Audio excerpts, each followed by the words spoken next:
ഒരു get ready with me മിസ്സായി. എന്നാലും വേണ്ടിയില്ല, നമ്മൾ ഇന്ന് പർച്ചേസിന് പോവുകയാണ്. പെരുന്നാൾ പർച്ചേസാണ്. അപ്പോൾ ജസ്റ്റ് കുറച്ച് സാധനങ്ങളൊക്കെ വാങ്ങിക്കാനുണ്ടായിരുന്നു. ഞാനും കുട്ടികളും എല്ലാം റെഡിയായ വണ്ടിയിൽ കയറി. ഇത് ഇവിടെ കുട്ടികളൊക്കെ പടക്കം പൊട്ടിയും കാര്യങ്ങളൊക്കെ സ്റ്റാർട്ട് ചെയ്തിട്ടുണ്ട്. വലിയ പടക്കങ്ങളല്ല, ചെറിയ ചെറിയ ടപ്പേ ടപ്പേ എന്ന് പേരുള്ള പടക്കങ്ങൾ മാത്രമേ പൊട്ടിക്കാറുള്ളൂ കേട്ടോ.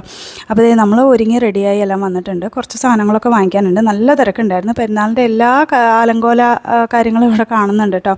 ഇവിടെ കൂടുതലും നമ്മുടെ ബലൂൺസൊക്കെ ഇങ്ങനെയൊക്കെ ഉള്ള ബലൂൺസൊക്കെയാണ് കേട്ടോ സെയിലാവുന്നത്. പിന്നെ ഇങ്ങനെ വലിയൊരു ലോലിപ്പോപ്പ് ഉണ്ട്. അതൊക്കെ കഴിഞ്ഞ് ഞാൻ വിചാരിച്ചു എനിക്ക് വീട് അലങ്കരിക്കാൻ കുറച്ച് സാധനങ്ങൾ വേണമായിരുന്നു. അപ്പോൾ ഇതൊക്കെ വന്നുകൊണ്ടപ്പോൾ എനിക്ക് എന്തോ ഭയങ്കര ക്യൂട്ടായിട്ട് ഫീൽ ചെയ്തു. ഞാൻ അതിൽ നിന്ന് എനിക്ക് ഇഷ്ടപ്പെട്ട 2 കളേഴ്സിൽ ഓർക്കിഡ് സെലക്ട് ചെയ്തെടുത്തിട്ടുണ്ടായിരുന്നേ. അങ്ങനെ ഞാൻ സാധനങ്ങളൊക്കെ വാങ്ങിച്ചിട്ട് വന്നപ്പോഴത്തേക്കിനും എല്ലാവരും എന്നെ ഇട്ടിട്ട് പോയി. അവസാനം തപ്പിപ്പിടിച്ചതേ അവരുടെ അടുത്തേക്ക് ഞാൻ ഓടി വന്നു കേട്ടോ. ബില്ലടിക്കാൻ നിന്നിട്ടുണ്ടായിരുന്നു. ഇതിനപ്പോൾ എന്നോട് ചോദിച്ചു, എൻ്റെ പൊന്നുമ്മി ഇത്രയും നമ്മുടെ വീട്ടിലേക്കുള്ള സാധനങ്ങളാണോ? അങ്ങനെ സാധനങ്ങളൊക്കെ പറക്കിയതേ ആ ഫ്രണ്ടിൽ പോകുന്ന അദ്ദേഹത്തെ കണ്ടോ, അദ്ദേഹമാണ് സാധനം എല്ലാം അവിടെ നിന്ന് പറക്കിക്കൊണ്ട് വന്നത്. ഇവരൊക്കെ കാണുമ്പോൾ എനിക്ക് ഭയങ്കര സങ്കടമാണ്. അപ്പോൾ നമ്മൾ നടന്ന് വണ്ടിയിലേക്ക് കയറി. ഈ വണ്ടിയിൽ സാധനം കൊണ്ടുവന്ന് വയ്ക്കുന്നതിന് നമ്മൾ അവർക്ക് എന്തെങ്കിലുമൊക്കെ കൊടുക്കും കേട്ടോ, ടിപ്പായിട്ട്. അതൊക്കെ കഴിഞ്ഞ് നമ്മുടെ പാഷൻ ഫ്രൂട്ടിൽ വന്ന് നമ്മൾ നല്ല ഫ്രഷ് ജ്യൂസും വാങ്ങിച്ചു. പൊമഗ്രാനൈറ്റ് ജ്യൂസ് ഞാൻ വാങ്ങിച്ചത് ഈ ഫ്ലവറാണ് കേട്ടോ ഞാൻ വാങ്ങിയത്.